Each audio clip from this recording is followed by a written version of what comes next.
It's the year 2020, where there was a significant rise in something called telemedicine or telehealth. And in this video, I'm going to be talking all about it, everything you would want to know, so stay tuned.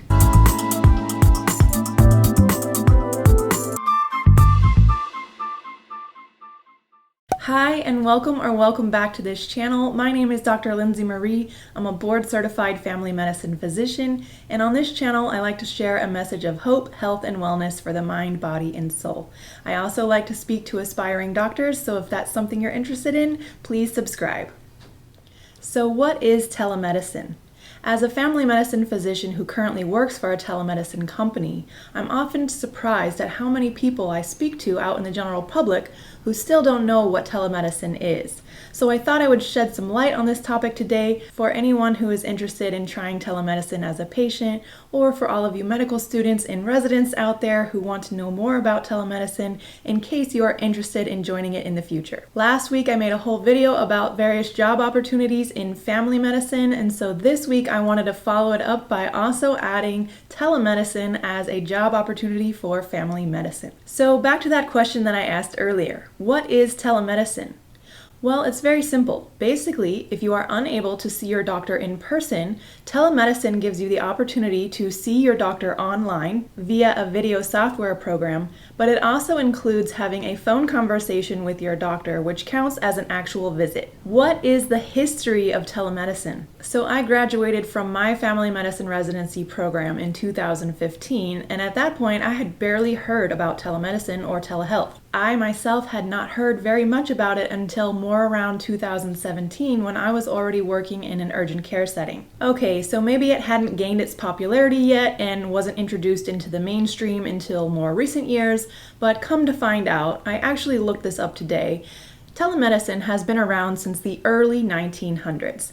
Can you believe that? I just have my computer over here, and this article mentions a radio news magazine from 1924 featuring an illustration of a doctor attending to a patient via a video call in the headline. At this point, this was only the editor's vision for future technology in medicine. They started developing more technology toward telemedicine starting in the 1940s. There was a Canadian doctor that built upon this technology in the 1950s with teleradiology. They started having radio visits more in the 1960s and 1967. And finally, with the advancements in technology, telemedicine has developed to what it is today. Of note, this year in particular has led to a 65% rise in telemedicine, and the main reason has been due to this global pandemic that we have all been experiencing. Earlier this year, with the rise in the pandemic and strict lockdowns requiring a lot of people to stay at home, social distance, and stay away from sick people, it was a perfect opportunity for more growth in telemedicine visits. Now, there has already been a lot of well-established telemedicine companies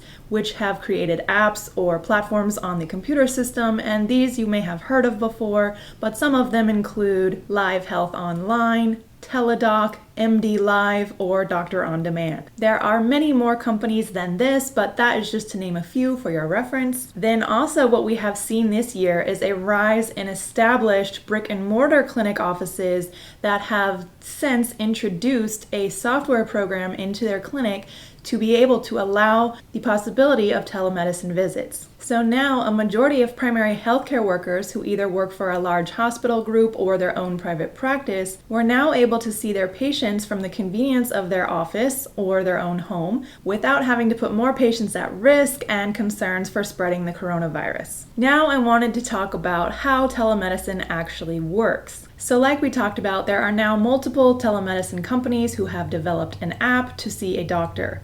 So it's as simple as getting the app on your phone, signing up to be a patient, and within minutes you can be online with a doctor and have a complete doctor's visit, pay them, and get a prescription at your pharmacy in no time. I kind of like to think of it as the Uber app for doctors and patients. The doctor is the driver and the patient is the passenger. It's very convenient as you can do everything on your computer or your phone, and you may be wondering, how much does a telemedicine visit cost for a patient? Well, it depends on the company or the app that you are using, but the average price range for a telemedicine visit is anywhere from $50 to $80 per visit. This price may go down if you have insurance coverage for your doctor visits, but if you are self-pay, that is the price you can expect. And I just like to educate the general population. Keep in mind that the amount that you pay toward the app is not the amount that the doctor gets paid.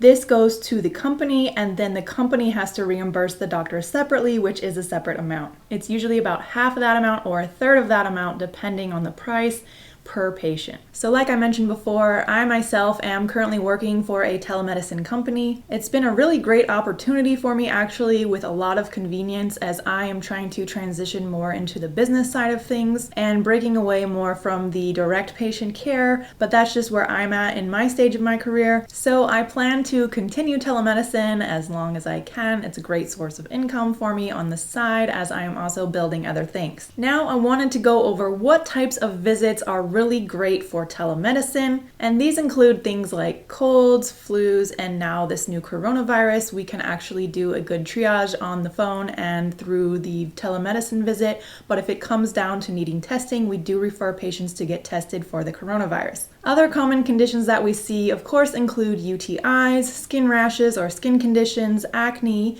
We also provide medication refills and basically any other non-emergency health issue. What type of health concerns are not so good for a telemedicine visit? The two most common health concerns that we see on telemedicine visits that we cannot actually take care of include 1, concerns for pneumonia, and 2, concerns for a middle ear infection or otitis media. And the reason is because if we are concerned a patient has pneumonia, unfortunately we are not able to listen to their breath sounds to help further clarify the diagnosis. And of course, when it comes to concerns about a patient having otitis media or a middle ear infection, we do not have the ability to use our otoscope and look into the patient's ear. So that is definitely another limitation of these telemedicine visits. Again, it's great for a lot of non-emergency health issues, but it does have some limitations, and we cannot diagnose every condition through a telemedicine visit. If cases like that do come up, it's no problem. We just explain to the patient our limitation with the telemedicine visit, the reason why we couldn't properly diagnose their condition, and we then refer them to see a doctor in person. And if we were not able to complete the visit or offer any help, we can simply remove the fee. So that's the majority of the information that I wanted to discuss for the general public.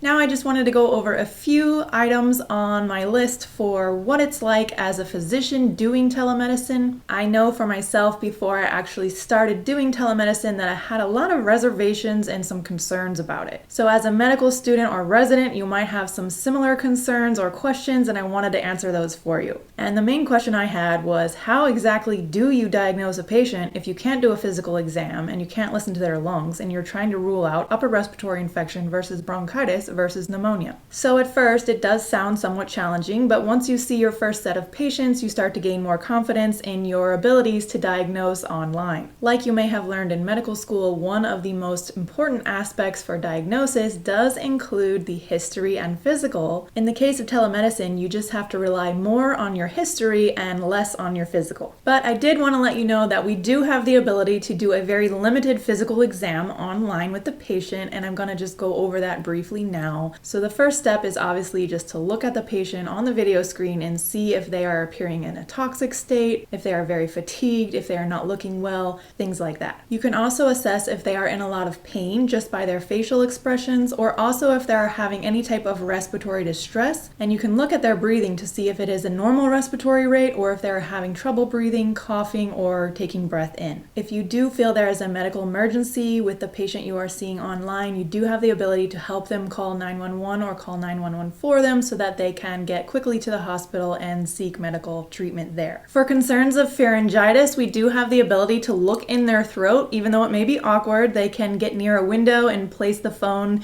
in their throat so we can get a good look at the tonsils and the airway. You'd be surprised at how well these phone cameras do allow you to see their throat, so that's really good. For someone who presents with sore throat and you are trying to rule out a strep throat as the cause, you want to be using your center criteria that you learned about in medical school, and that includes assessing their age, tonsil swelling or exudates, lymph node swelling or tenderness, fever, or cough. For sinusitis, you can actually have them press on their own sinuses, both the frontal and the maxillary sinuses, and ask them if they are experiencing any fullness or tenderness when they do that. You can have them feel their own lymph nodes. You want to be guiding them what they are feeling for and ask them if they are experiencing any tenderness with that. If they complain of back pain or abdominal pain, you want to have them palpate the area that is painful and just ask them what they are experiencing. Again, this is very limited and you may or may not have the ability to come up with a full diagnosis, and in cases where you are unsure, you always have the ability to refer them on to see a doctor in person. When it comes to UTIs, they tend to be a little bit more straightforward. You ask them if they have a lot of frequency, urgency, or burning with urination. You want to make sure that they don't have fever or back pain on one side, which could indicate CVA tenderness or the possibility of a kidney stone. And for the most part, if their symptoms are mild, you can provide them with an antibiotic to treat UTI infection. And lastly, if a patient has a rash, they do have the ability to upload a picture of their rash,